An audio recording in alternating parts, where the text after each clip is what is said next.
Well, there has been more focus on the Israeli-Arab vote in this election cycle than perhaps any before it. Now, that interest has been in part fueled by the perception that the some 20% of Israelis who are Arabs are dissatisfied with their traditional parties, represented today by the joint list, and are more willing to choose alternatives, even among so-called Zionist parties. But just how correct is that notion? And if so, why now? Well, joining us in studio for that and other questions is Dr. Ahmad Tibi, one of Israel's most veteran lawmakers with over 2 decades of service in Parliament. He heads now the Tal faction of the Joint List. Dr. Tibi, thank you so much for joining us. Good evening. First of all, let me just start with a figure that I think a lot of people find interesting. A survey done this weekend or published by the Tel Aviv University finds that 80% of Israeli Arab voters would be in favor of either joining the government or supporting one from the outside after this election. That, plus the fact we have parties like the Man Party, which say they will willing to recognize Israel as a Jewish democratic state. We have the Ram Party saying or acting on similar lines. Some people say this is a political revolution going on among the Israeli Arab community. Do you see it that way? The joint list in the last election did engage in this process, supported by 80% of the Arab public, saying that we want to recommend Benny Gantz against Netanyahu and to bring achievement to the Arab community, combat with violence and crime, budgets, recognition of Arab villages in the south, local municipalities. All these things were put in front of Benny Gantz. We did arrive to understandings, but he retracted and joined Benjamin Netanyahu. Yes, the joint list from the last election went to the direction of blocking a faction, trying to have more influence and to change the reality in the Arab sector. But there are parties, I mean, we've had party leaders here in the studio who said they will take into the government anyone that acknowledges Israel as a Jewish democratic state with equal rights for its Arab minority. One new party, Man, said they're willing to accept that formulation. Is that something the joint list would be willing to accept? We did not say we want to join this government. I know that. That's why we talked about supporting the coalition and the government, that government of Gantz with the Labour Party, Meretz, and others from outside. Because still there is a gap between conceptions, between political standings. And still, we want to influence in the parliament, via the government, after the elections, whoever the prime minister is. But we will not recommend Benjamin Netanyahu and Ben Gvir, this new coalition, racist one. And we would like to see a change in this regime and this incitement against There is a survey that's been published by the Israel Democracy Institute saying 31% of Israeli Arab voters say they would support Netanyahu staying on as prime minister. 56% said no. How do you account for the fact that almost a third say they're willing to accept Netanyahu as prime minister, if you accept the results of that poll? I am not sure this is a real number, but the support of Benjamin Netanyahu in this election in the Arab community will not be 2 or 3 seats, as the Likud is saying, at all. The joint list will lead with at least 8, 9, I hope 10 seats.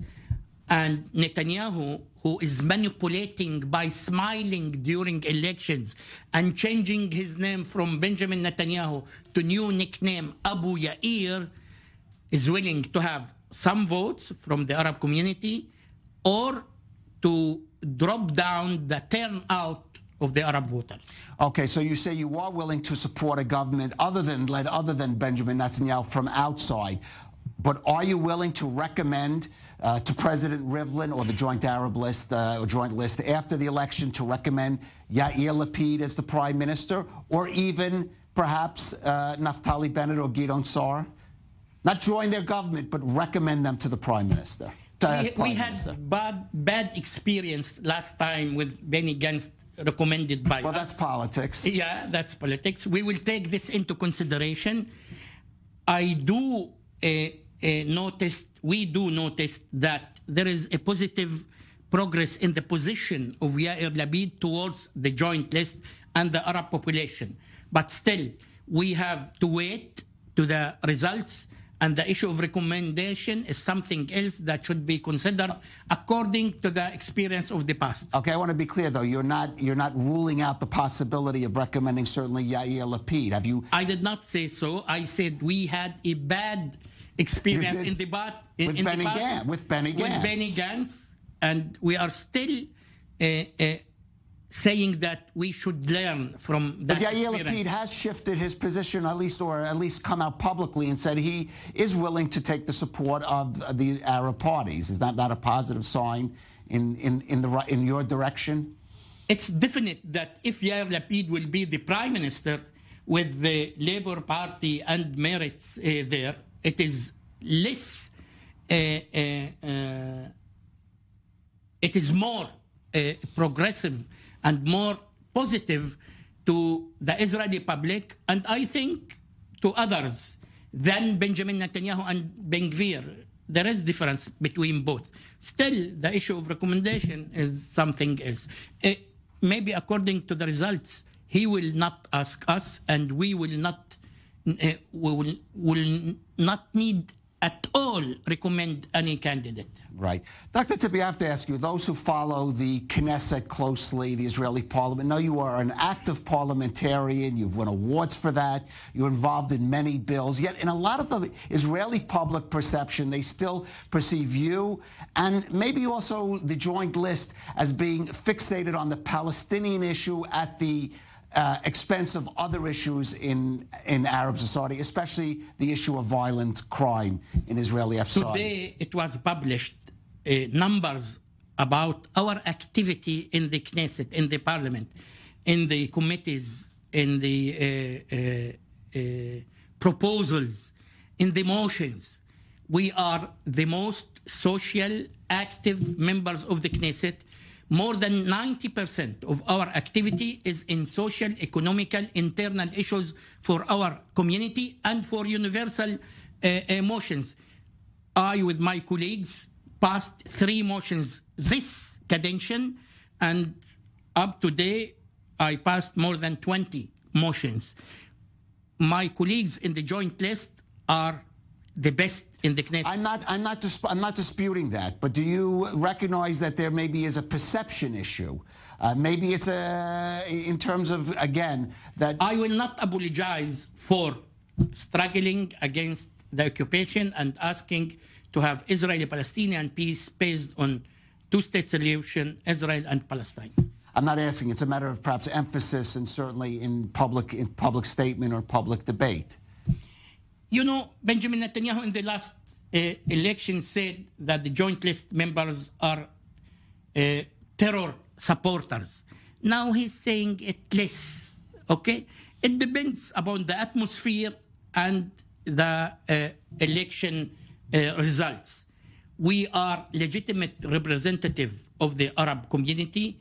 We are the best MKs in the parliament, of the best, and we will continue to say no for occupation, yes for real peace. Well, let's dig a little deeper at some of these issues. Look at the Abraham Accords. One of the things Prime Minister Netanyahu has said is that this is of a benefit for Israeli Arabs, and even those Gulf states, the UAE and Bahrain, say they're willing to invest in the Israeli Arab community, reach out, be a bridge for it, and yet we don't see, for example, Israeli Arab communities respond with enthusiasm to the Abraham Accords because of the perception that the Palestinians feel that this is being done, in a sense, over their head.